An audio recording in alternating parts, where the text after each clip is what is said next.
Absolution? What? Hello. Hello. Two parts of Absolution. How do you just find that playing Beermageddon on That was Saturday? good fun. Bit warm, but you know, it's good work, good fun. We enjoyed it. Yes. Did you enjoy it? I did enjoy it very much, thank you. Did you enjoy it? Yeah. It's good I work. introduced you. Should be out there on the moors in the snow. Not in forest because that's black metal. And you're Well, not we black have got a song about the moors, but it's Yes. not very nice. Well, let's be honest here. Most of the lyrical subject matter, in fact, let's make that all of the lyrical subject matter, is not necessarily kiddie friendly, is it? No, not at all.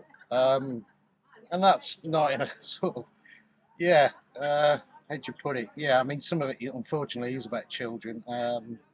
And, you know, we don't glorify it or anything. It's just, it's in essence, making people aware that, you know, the biggest horror out there, it's not this made up sort of stuff, you know, get bands that like to talk about all sorts of stuff, but it's real life, you know, that's what we like to do, that's what we like to sing about.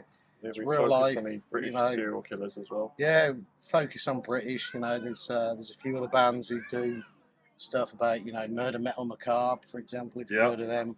There's another band which is a bit more doomy called Church of Misery again, like yeah, the Japanese. They do a lot on serial killers, but we like to focus at the moment on British stuff, and there's still some stuff out there. There's lots of not hidden gems, but there are hidden little stories here and there. Even some local stuff. You know, one of our new songs is about a guy in Worcester who was lived with a couple and was babysitting their children, and he was drunk and he killed them, dismembered them, and basically impaled them on a railing, which wasn't very nice, really. So, you need but to be in quite terms of subject matter, drunk, really, don't you? yeah, in terms of subject matter, it's perfect. But you know, but it's no, it's grisly stuff. Don't get me wrong. You know, I mean, I'll do quite a bit of research, read some books on these sort of things, and you know, you read these books, you put them down, and you do feel dirty. You know, because it's just so eye-opening that people can do this sort of thing. But that's what intrigues me as well. It's just, you know, how can people just do this and over again and over and over again? Yeah. It's just incredible, really. See, 30 years ago, you've been getting those out of the library, and the library would contain a record of what you've got. Yeah. And after about 6 months, you'd have the police following you home with sniffer dogs and all sorts. And now they've probably got that on my Google sort of search though. Now, you know, you put some like Peter in, and straight away the first one it comes up with is Peter Sutcliffe. You know, it's like, okay, am I a bit too obvious here? Like, that's the way it is. So for a band that can trace its roots back to the early 90s, yeah, took you a bit of a while to get a full album out, didn't it? I mean, 2018. Yeah, I mean, there was a big gap in between. Basically, we sort of we were going probably for about 4 or 5 years to begin with. There's a few changes. The drummer left. Trying to find a drummer was difficult, and that the music scene was starting to change as well. So a lot of people were not sort of like the sort of highlight of the death metal was sort of like starting to come down. Metal in general. I mean, you had all the you know, all the sort of American sort of like Sub Pop and stuff like that starting to come out. So it was a difficult time, and we just ended up sort of like we were messing about with some different ideas, and it just wasn't going. So we split up, and then you know, there's two of us from the original, me and the rhythm guitarist Richard, and then you know I moved away for a few years, come back. We were out, and people were just saying, you guys should start up again and all that, and like there's enough people sort of just start badgering us about it. We just, why not? We'll give it a go. It seems like the US, you think death metal, the centre's Florida. The UK, really, it was Birmingham, wasn't it? Benediction, yourselves. Yeah. I mean, Birmingham's got, you know, a great heritage, other than, you know, Black Sabbath, obviously. Yeah, of course. You know, that is the trump card in heavy metal wherever you go. Priest, Sabbath. You know, and it's like, but yeah, I mean, you know, you had bands like Napalm Death, you know, Cerebral Fix, you know, as you say, Benediction and that. Bolt Thrower, you know, quite a few of them from Coventry. So like, yeah, this sort of area of the Midlands was very rich in that sort of like death metal stroke, sort of thrash stroke hardcore crossover sort of like style stuff. So yeah, it was a very rich vein of music back in the late 80s. Was that an influence on you that there was the scene? Yeah, I at the mean, time? the thing with it all, it was like everyone drank in the same pubs and that. There was no sort of like, it wasn't like, you couldn't even talk to them. It was just like everyone was just there in the pubs and you just talked to them and that. Big fan of Benediction myself. And we started, basically Barney left to join Napalm Death. And I was probably only about 19 at the time. I can't even remember what exactly I decided to do it. I thought I'd try out for Benediction.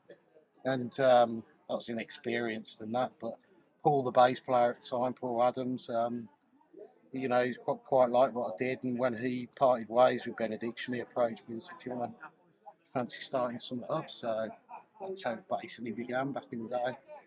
And we found a few different people.